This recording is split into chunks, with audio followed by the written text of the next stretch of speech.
Hi guys, ako nga pala si John. So, ginawa nilang bakla si Chris.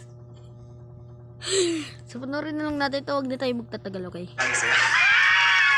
Uy, bida! Ang saya! Una pa lang ng ano, love story.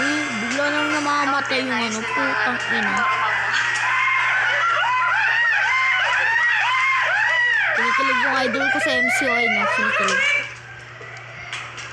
Isa ka basta. Nakaman. Gusto kami. Kasog. Sige. May mga tanong ako. So okay guys, dito po ako sa CR kasi ano, kuya ko magulo. Ginugulo niya pa ako. Nagkaroon ng feeling sa akin noon. Kapit! Tingnan mo, yung tayo dito guys. Sabi ng sito eh. Simula nung Wala ako, parang pumunta. pumasok ka, then siguro mga after 1 month, di ba nag-chat ako sa inyo? Tapos yun. Pero di ko lang sinasabi sa'yo. Ay, di ko lang sinasabi ulit sa'yo. Ibig sabihin, hindi ko kasalanan. Di mo kasalanan. Yung, nung nag-chat, kailan yun? Yung unang chat natin o nung last year lang? Nung unang chat, hanggang sa ano, yung naging mag-MU. Ganun. Street, sabihin mo, Chris. sobrang laki ng tulong Si- ng Love Island kasi mas nakilala kita. Tumakas na girl sa street.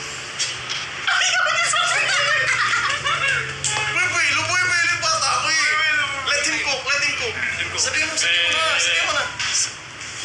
Sobrang tulong Bakit bigla siya, ano, street? kasi mas nakilala kita. Ito yung pogi-pogi niya yun. Ay, putes, ats. Hindi ko skip yun Hindi ko skip yun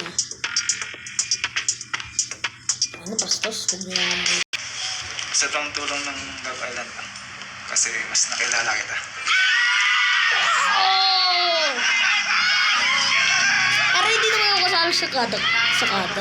Kasi bata pa lang ako. Grade 3 pa lang ako nag-aaral. Actually, interested na rin talaga ako sa'yo. Nung lumalapit-lapit ka sa akin.